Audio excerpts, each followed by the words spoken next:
Volodymyr Zelensky, presidente da Ucrânia, apresentou 20 pontos do plano de paz em discussão com Estados Unidos e Rússia. Segundo ele, este é um documento básico sobre o fim da guerra. Lembrando que este é o documento discutido por 3 dias em Miami, primeiro entre as delegações americana e ucraniana, depois com a russa e novamente com a ucraniana. Ou seja, este é um documento finalizado que deve servir de base para a resolução pacífica, é a versão definitiva. Pois é, os russos já disseram hoje que vão exigir incluir suas emendas no documento, embora ele tenha sido discutido com Kirill Dmitriev em Miami e Steven Witkoff. Vamos analisar o plano de paz, já que é a primeira vez que o vemos publicamente. Todos os 20 pontos como estão escritos? Claro, existem partes ocultas que estão em anexos separados a esse plano de paz. Mas vamos discutir o que já é conhecido publicamente e, com certeza, analisar cada um dos pontos. Meu nome é Alexei Pitti. Vamos discutir esse tema juntos, mas antes de começarmos, peço que você se inscreva no canal, deixe um like e escreva, por favor, qualquer comentário detalhado neste vídeo, porque isso ajuda muito na divulgação do conteúdo no YouTube. Podem se parabenizar pelo Natal e se inscrever no meu canal do Telegram, Pitti News. O link está na descrição do vídeo. Lá nós publicamos notícias em tempo real assim que elas chegam. Então, o presidente da Ucrânia, Volodymyr Zelensky, durante uma conversa com jornalistas em 24 de dezembro, mencionou 20 pontos do plano de paz que nas últimas semanas estão sendo discutidos pela Ucrânia, Estados Unidos da América e Rússia. Lembro que inicialmente eram 28 pontos, mas muitos desejos absurdos dos russos foram simplesmente retirados desse documento. E então, segundo Zelensky, Kiev espera uma reação da parte russa sobre os pontos em discussão. Após isso, citação: "Vamos definir os próximos passos e prazos para certas decisões", fim da citação. Se estamos falando especificamente desses 20 pontos que existem hoje, então este é um documento de referência que passou por uma evolução significativa. Esse é o documento que antes começava com 28 pontos e, como resultado, hoje existe esse documento que está assim, é um rascunho. Este ainda não é um documento acordado pelas partes, mas já existe uma certa lógica formada nele sobre como se propõe encerrar esta guerra. É importante destacar de imediato que hoje os russos de fato rejeitaram esse plano de paz e disseram que pretendem buscar alterações no projeto do plano de paz, incluindo, por exemplo, o endurecimento das restrições para as forças armadas da Ucrânia e a exigência do status da língua russa na Ucrânia. Eles querem saber o que acontecerá com as sanções, ativos russos congelados, o Kremlin exigindo toda Donetsk, entre outros pontos. Eu já fiz um episódio separado sobre isso, e a lógica desse comportamento do Kremlin foi descrita no episódio anterior neste canal do YouTube. Portanto, se você não assistiu, volte e assista com certeza. Agora vamos passar para aquele plano de paz. O que Volodymyr Zelensky nos mostrou e o que está exposto nesses 20 pontos. O primeiro ponto é a confirmação da soberania da Ucrânia. Interessante que, na verdade, isso será uma reconfirmação, porque a Ucrânia já é soberana, isso está escrito na Constituição. E acontece que nós meio que precisamos ouvir mais uma vez dos parceiros e principalmente dos inimigos que nosso país é reconhecido como soberano. O segundo ponto prevê um acordo incondicional de não agressão entre a Rússia e a Ucrânia e será criado um mecanismo de monitoramento na linha de contato. É curioso que a Ucrânia exija que a Rússia estabeleça juridicamente o compromisso de não agressão contra a Ucrânia e a Europa, e que no terceiro ponto receba garantias sólidas de segurança. Vamos discutir isso depois. O quarto ponto é que as Forças Armadas da Ucrânia terão 800 mil membros em tempos de paz.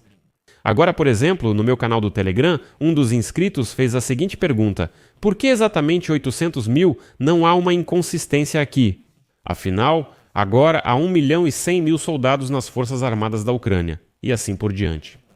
Vou explicar a lógica como entendo. 1.100.000. Essas são as Forças Armadas da Ucrânia, a Guarda Nacional, o Serviço de Segurança da Ucrânia, a Polícia e assim por diante. Ou seja, essas são as Forças de Defesa da Ucrânia. Não são apenas as Forças Armadas da Ucrânia. É algo a mais. Consequentemente, entendemos que a maior parte vai justamente para essas formações. Além disso, é preciso entender que aqui há uma ressalva quanto ao tempo. Ou seja, isso é em tempos de paz. 800 mil é exatamente o suficiente para cobrir toda a linha de frente. Toda a guerra em grande escala mostrou que, justamente dentro desses limites, temos soldados suficientes para cobrir toda a linha de frente, e isso é em tempos de paz. Ou seja, assim que começa a guerra, imediatamente há mobilização, convocações adicionais e assim por diante, e nosso exército aumenta. Quinto ponto, Estados Unidos da América, OTAN e Europa darão garantias de segurança à Ucrânia, seguindo o modelo do artigo 5. Se a Rússia invadir a Ucrânia, haverá resposta militar e sanções retomadas. Se a Ucrânia invadir a Rússia ou abrir fogo contra o território russo sem provocação, as garantias de segurança serão anuladas. Se a Rússia atacar a Ucrânia, as garantias de segurança devem ser ativadas imediatamente. Aqui ocorreu um momento interessante. Segundo Zelensky, esse ponto também mencionava uma compensação para os Estados Unidos da América pelas garantias de segurança, mas agora esse ponto foi riscado. Ou seja, para Donald Trump realmente diziam: se acontecer alguma coisa, nos dê dinheiro. Por garantirmos a sua segurança, vocês não só devem ser gratos, mas também nos compensar por isso. Ou seja, esses são aliados, parceiros que dizem: garantimos a segurança, mas paguem por isso. Citarei mais adiante. Garantias bilaterais de segurança não estão excluídas. De acordo com esse acordo, como declarou Zelensky, trata-se das possibilidades dos nossos acordos bilaterais com 30 países. Queremos que essas possibilidades permaneçam conosco. São 30 países da coalizão dos interessados, incluindo Europa, Canadá e Japão, prontos a nos apoiar na garantia da segurança. O sexto ponto é que a Rússia consolidará a política de não agressão em relação à Europa e à Ucrânia em todas as leis e documentos necessários, incluindo a ratificação na Duma estatal. A Ucrânia se tornará membro da União Europeia em um prazo determinado e receberá acesso privilegiado de curto prazo ao mercado europeu. A entrada da Ucrânia na União Europeia é uma garantia de segurança e Kiev quer definir uma data para isso. Ou seja, o plano de paz deve especificar que naquela data nós definitivamente devemos ingressar. O oitavo ponto é um pacote sólido de desenvolvimento para a Ucrânia que será detalhado em acordos separados sobre investimentos.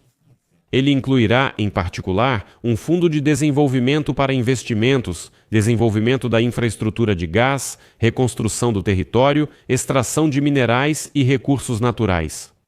Aqui há um ponto interessante. Até agora, nesta fase, não está claro se os americanos vão reconhecer o controle dos russos sobre os territórios ocupados ou não. O nono ponto. Serão criados vários fundos para resolver questões relacionadas à recuperação da economia ucraniana, reconstrução das áreas e regiões danificadas e questões humanitárias. O objetivo é atrair 800 bilhões de dólares. Após este acordo, 10º ponto, a Ucrânia vai acelerar a assinatura de acordos de livre comércio com os Estados Unidos da América. Washington quer firmar acordo semelhante com Ucrânia e Rússia. 11º ponto, a Ucrânia reafirma que seguirá como Estado não nuclear segundo o Tratado de Não Proliferação de Armas Nucleares. 12º ponto, isso é interessante, usina nuclear de Zaporizhia. Segundo o presidente Zelensky, não foi encontrado um compromisso sobre essa questão. A proposta de Washington é que a usina seja operada conjuntamente pela Ucrânia, pelos Estados Unidos da América e pela Rússia.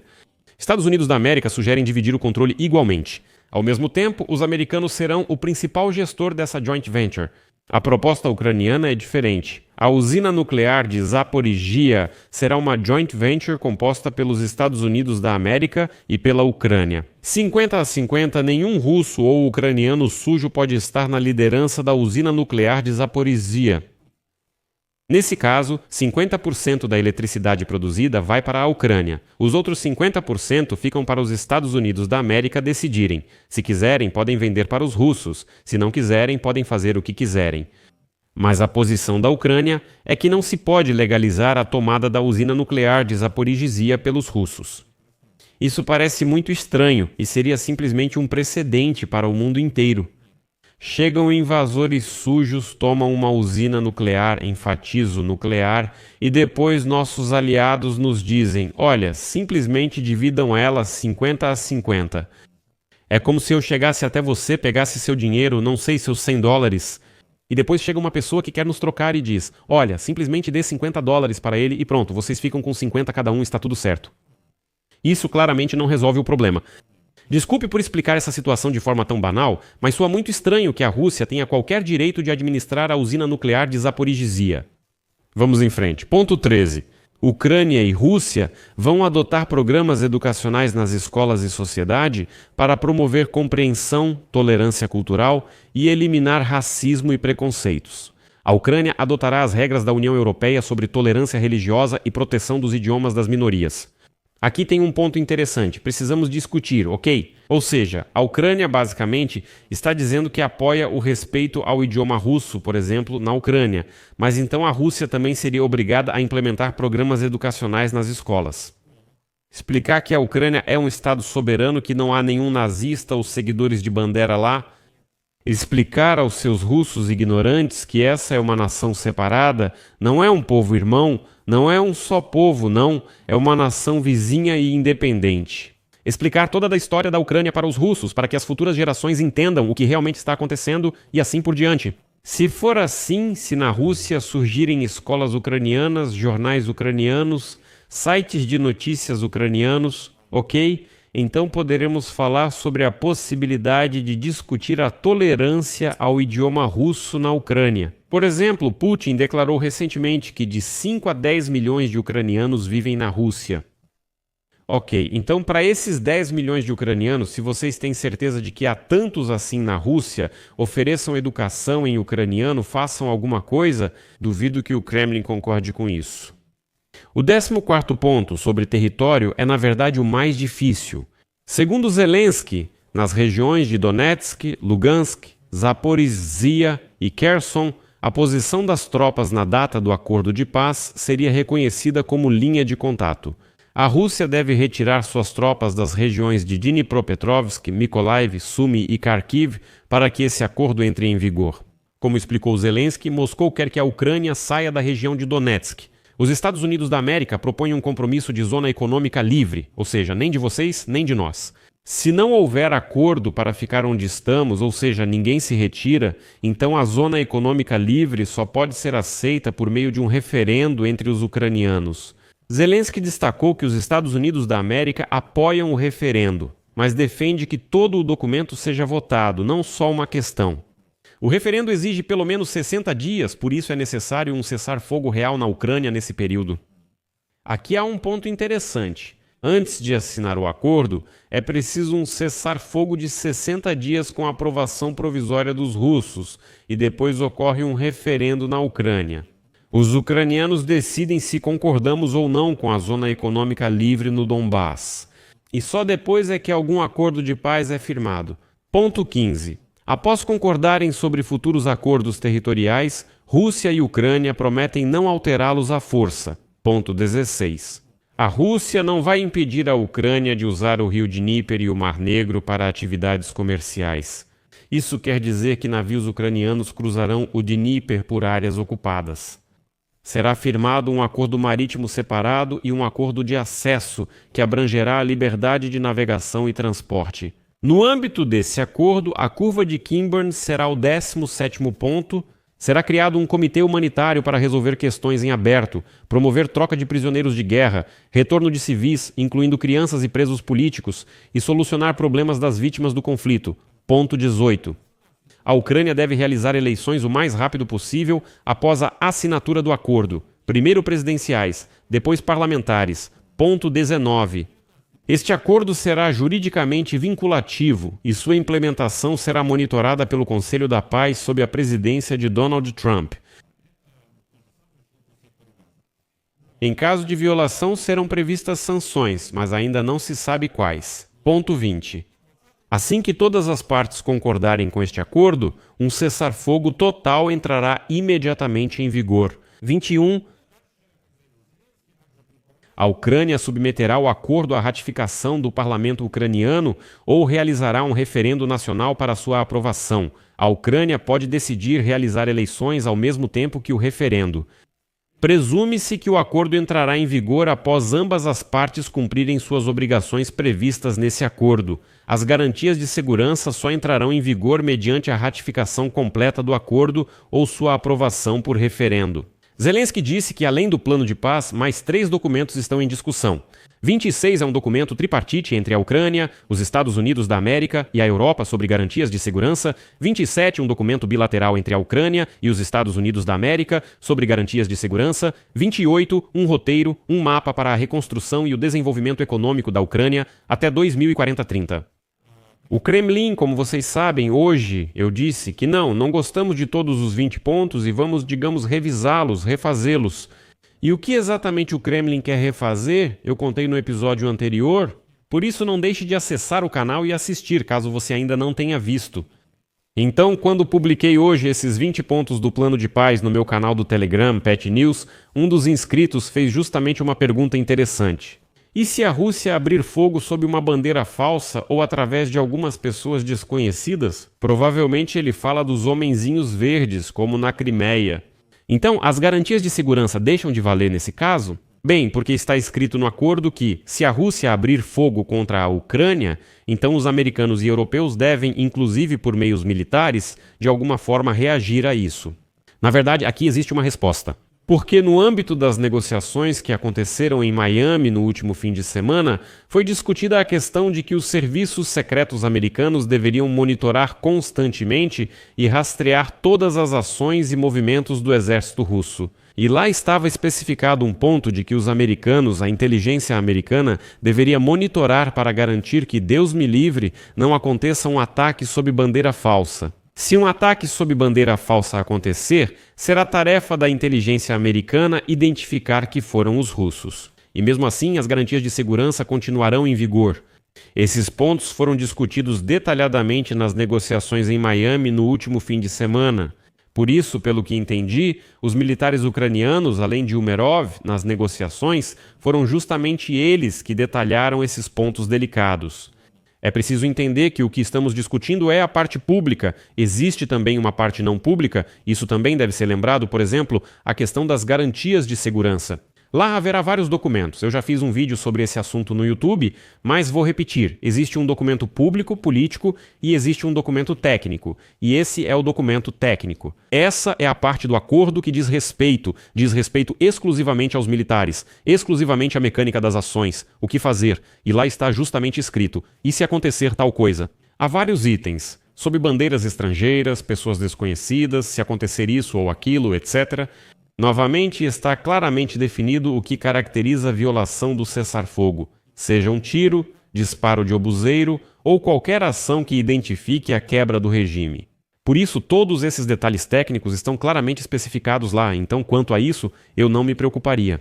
E tem mais um ponto ao qual meus seguidores prestaram atenção. Eles escreveram que, dizem, é uma construção errada, fraca e perigosa.